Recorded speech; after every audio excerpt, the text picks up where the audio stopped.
Hello once again. Welcome to another session on Excel functions. Today you will learn some more Excel functions attached to a student result sheet. In this result sheet, I have entered 6 Excel functions to get total marks, average, result, grade, minimum and the maximum marks of the subjects. Now let's learn how to write these functions.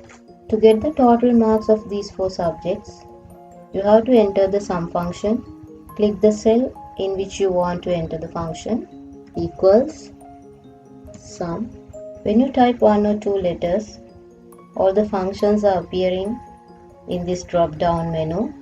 Double click sum and select the area that you want to get the totals, that is B4 to E4. Close the bracket and press enter. Here you can see the total marks of these 4 subjects is 357. You can copy this function to the down cells using this fill handle like this. Now go to the second function, that is average, equals, select, double click average, select the range B4 to E4, close the bracket and then press enter. Here you can see the average marks of these 4 subjects is 89.25. Using the fill handle you can copy this function to down cells also. Now we will turn to fill the results. The criteria for entering results is given here. The pass mark is 40. To find the results we are going to learn another function. It is called if function. Here according to my sample result sheet I have calculated results based on the average marks. According to this criteria, the pass mark is 40.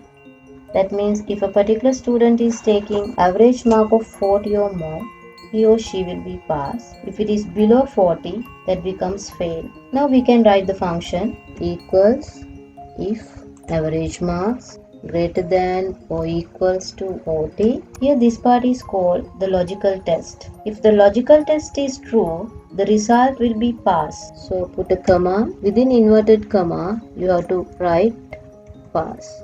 Close the inverted comma. If this logical test is false, the result is fail. So put another comma and within inverted comma, fail. Close the inverted comma and close the bracket and press enter. Here you can see the first student. He has taken 89.25 average, that is above 40, so he is pass. And you can copy this function to down cell using this fill handle. Here you can see most of the students are pass except one student. He is failed because he has 37.5 average marks. It is below 40. Next, the grade. The grading criteria is given here. There are 4 grades, A, B, C and F. 75 to 100 A, 60 to 74 B, 40 to 59 C and 0 to 39 marks F.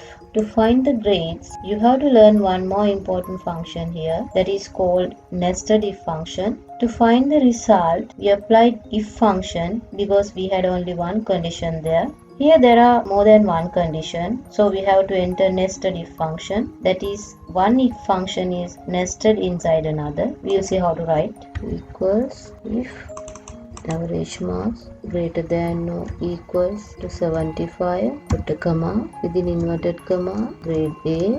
This is the first condition. To enter the second condition, you have to again write another if function inside this if function. That is why it is called nested if function. Put a comma, if, open bracket, G4, that is average mark, greater than or equals to 60, comma, within inverted comma, grade B, close inverted comma, again a comma, if, open bracket, G4 greater than or equals to 40, comma, grade C, and finally if all these conditions are not satisfied, the result is F. Here you have to remember one important thing. You have already opened 3 brackets here. Please do remember to enter 3 closing brackets as well. 1, 2, 3. Otherwise your formula gets invalid. Press enter. Here you can see the first student has taken grade A because he has the average mark of 89.25. Let's copy and see what will happen to the other students. Here you can see the second student has taken B pass, and there are some students has taken C pass as well. One student has taken F. Okay, that is the end of the nested if function, and let's move on to another two functions, min and max. To get the minimum marks for subject 1 equals min, double click here, show the range, close the bracket and press enter. Here minimum marks for the subject 1 is 34. Maximum marks equals max, select the range, close bracket, and the maximum marks for subject 1 is 98, and we'll copy. You can see the minimum and maximum marks for other subjects as well. Okay, that comes to the end of our lesson today. If you did find this lesson useful, please subscribe to our channel. See you soon.